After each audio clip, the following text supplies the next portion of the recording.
আমি party candidate selection LOP রাজ্য সভাপতি বা কোনো একজন ইন্ডিভিজুয়াল করে না। ভারতীয় জনতা পার্টি আমার 4 বছরের বেশি সময়কালে অনেকগুলো নির্বাচনে প্রার্থী সিলেকশনের প্রক্রিয়া আমি দেখেছি, অনেকগুলো রাজ্যেও দেখলাম।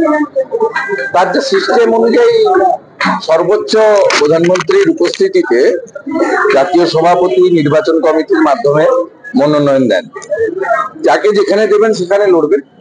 আপনি মন করে প্রস্তুত? প্রত্যেকটা বিজেপি কর্মী প্রস্তুত, এবং আমি আগেও বলেছি নন্দীগ্রামে 26% মুসলিম ভোট ছিল, তারপরেও হেরেছে।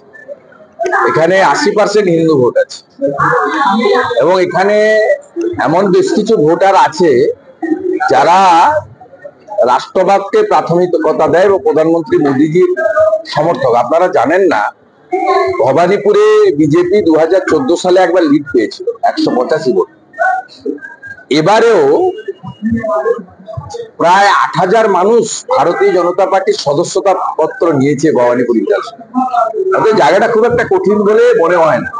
যদি কেন্দ্রীয় নির্বাচন কমিশন ভোট লুট বন্ধ করতে পারে এবং পশ্চিমবঙ্গ পুলিশ বা কলকাতা পুলিশ, যার এখন নাম হয়েছে মমতা পুলিশ, এই মমতা পুলিশের হাত পা দড়ি দিয়ে বেঁধে দিয়ে কেন্দ্রীয় বাহিনী দিয়ে ভোট করাতে পারে 2011 সালের মতো।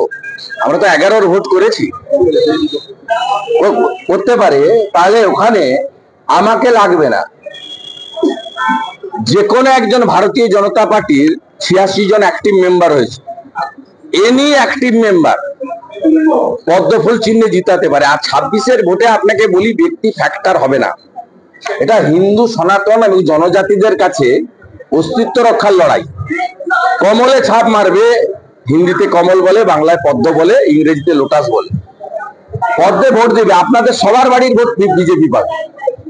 যে ভোট সিপিএম পেয়েছে হিন্দু ভোট লোকসভায়, সে ভোটও পাবে না।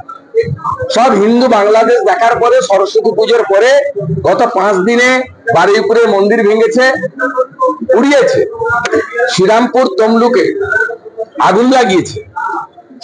বসিরহাটে কালী মাতার হাত ভেঙেছে। নওদাতে 15টা হিন্দু দোকান পুড়িয়েছে, জ্বালিয়েছে। ভারত নিউজিল্যান্ড ম্যাচে ভারত জেতার পরে উলবেড়িয়ার একটি ক্লাব, তারা আবার প্রো টিএমসি ক্লাব, আনন্দ করছিল বলে আতশবাজি, উনাদের ঘুম ভেঙে গেছে। উনারা যখন সারাক্ষণ ভোর 4টা থেকে ঘুম ভাঙাচ্ছেন, তখন উনাদের কিছু আসে না। বিরোধী দল ঘুম ভেঙে গেছে বলে ওখানে আক্রমণ হচ্ছে।